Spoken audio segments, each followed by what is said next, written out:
So, guys, it's a good one. We have started trending the hashtag justice for Ochanya. Yes, it's a good one to bring back this case. I don't know what Nigerian courts are doing these days.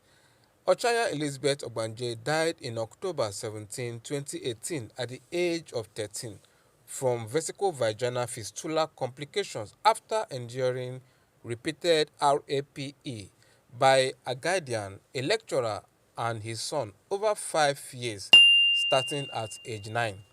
So the abuse caused severe health issues, including infections and mobility loss, leading to her death. The case resurfaced this week as Nigerians, amplified by celebrities, content creators, influencers, demand the retrial since the accused were discharged by courts despite charges, reigniting calls for accountability. And right now, we don't know where the father and the son are. I remember this case many years ago and how some powerful people in BENUE State, especially the thieves, tried to die the case. Guys, it's time to lend our voice. It's time to start speaking up. Yes, a lot of us didn't take the case seriously.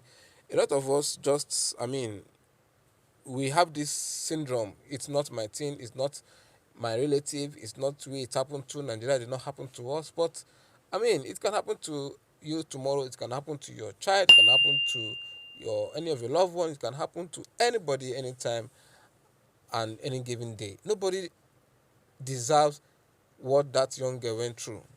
She was a child, and these evil people didn't even allow her to live a purposeful life.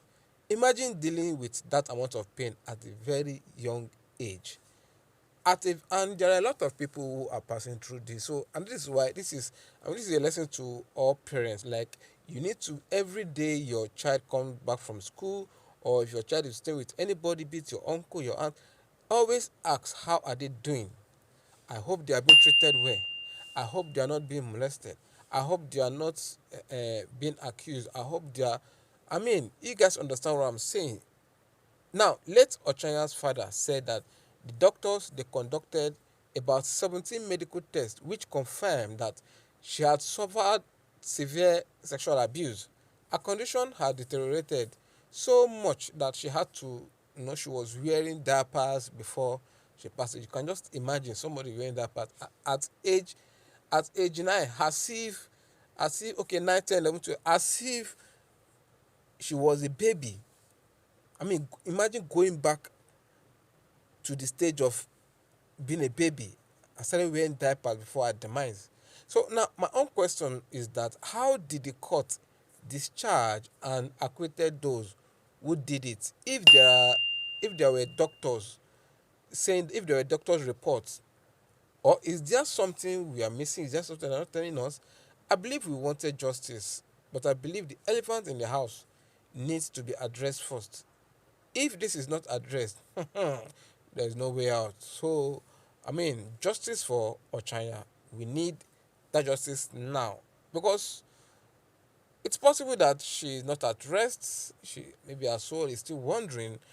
Because look at how she's trending all over the internet. Somebody who have died how many years ago, over 5 years ago, is still trending. I don't know. Is one person who, because this is October and she died October 17th. So I think somehow, our spirit wants to get justice, and it's one person who made that tweet or who made that post that we are remembering Ochanya, Elizabeth Ochanya Ogbanje, who died as a result of vesical vaginal fistula complications and all of that. And boom, trust Nigerians now. Once one blog don't post something, it don't reach everywhere. In fact, international, everywhere. And this is where we are, guys. So the lesson from this is, do not take your eyes away from your child. Every day he or she comes back from work, always ask how the person was treated in school, how was school today, hope nobody flogged you, hope nobody molested you, hope nobody beat you, hope you didn't fight, hope you didn't quarrel with anybody. If you quarrel with anybody today, tomorrow you have to go back and reconcile, okay?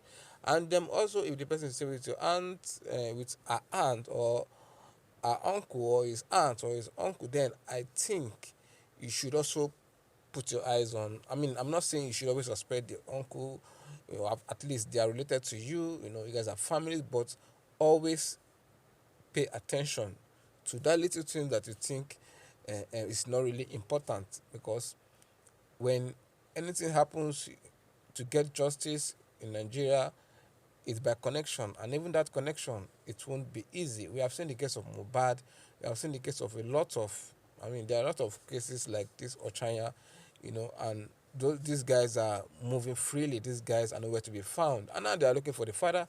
Now they are looking for the son. The father we heard is a lecturer. Of course, I know they have already suspended. They have already sacked him. So where are they today? Because they need to revisit that case. Yes, there must be a retrial, because if there's no retrial, then a lot of this is going to happen, believing that nothing is going to be done. We have seen how the president pardoned criminals. I mean, killers, drug users, and all of that. How he pardoned them, and after too much pressure and heat from the internet, from Nigerians, where Tinubu, he had to remove their names, some names. He had to revisit the pardon list, and we can just imagine that the president will have to undo something and we have to do again. Then that means this government is just a joke. This government is a cruise. They are wasting everybody's time. I don't blame them. I blame the judiciary, who is supposed to be independent. I also blame the INEC commission, who is supposed to be independent. But this is where we are today. No justice for the common man. I mean, who are we going to meet? Where do we go to if the court cannot help us?